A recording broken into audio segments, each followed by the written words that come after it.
Hello guys, welcome back sa akin channel. Para sa araw na to, ang ituturo ko sa inyo ngayon ay ang kantang Tears in Heaven by Eric Clapton. Pero bago tayo mag-start, kung hindi ka pa nakakapag-subscribe sa akin channel, please subscribe.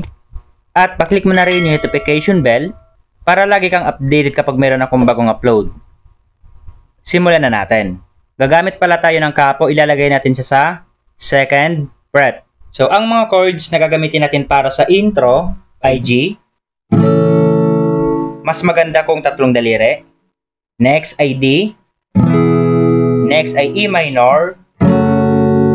Next ay C. Next ay G. And last ay D. Para sa strumming pattern natin sa intro ay ganito. Down, down, down, up. So ganito siya. Down, down, down, up. Down, down, down, up. At kapag E minor, 2 times mo siya gagawin. Down, down, down, up. Isa pa. Down, down, down, up. Then C. Down, down, down, up. Down, down, down, up. Down, down, down, up, down.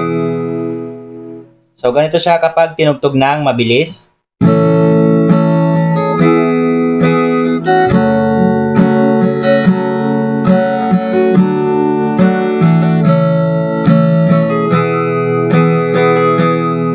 Proceed ka na ng verse 1. So, ang mga chords na gagamitin natin para sa verse ay pareho lang sa intro. Bali, ipi-play lang natin siya ng 2 times. So, same pa rin yung kanyang strumming pattern. Kaya ngayon, play natin yung verse 1.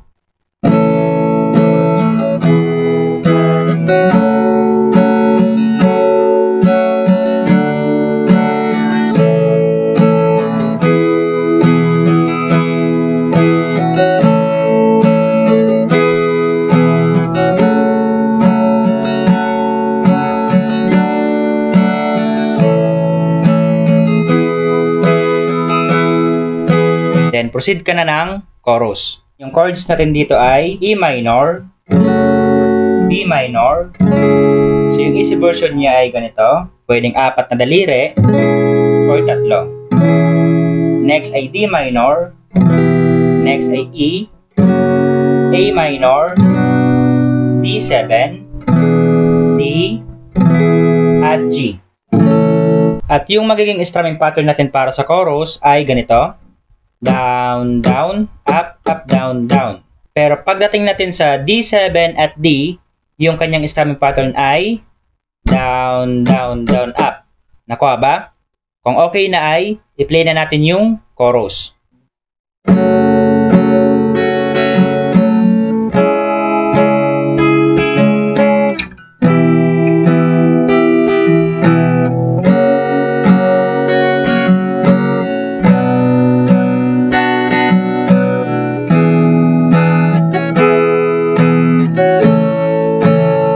Pagkatapos niyan ay balik ka sa intro.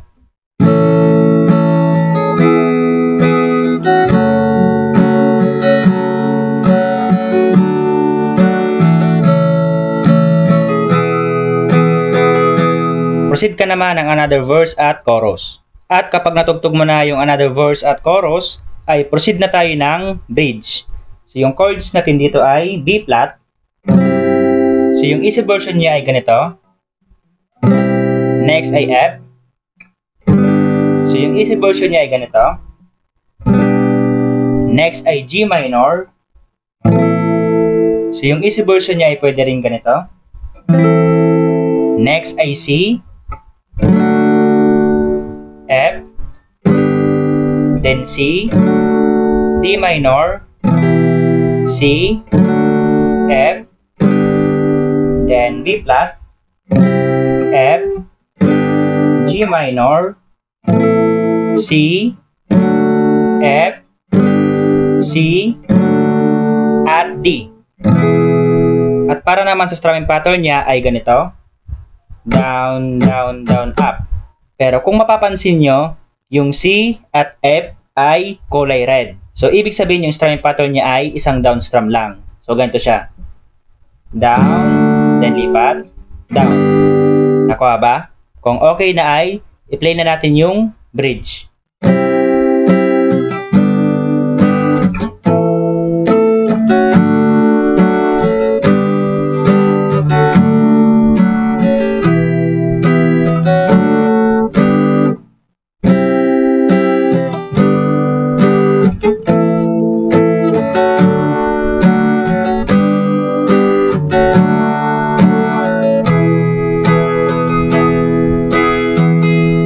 Then, instrumental. Bali, ipa-play natin siya ng 2 times.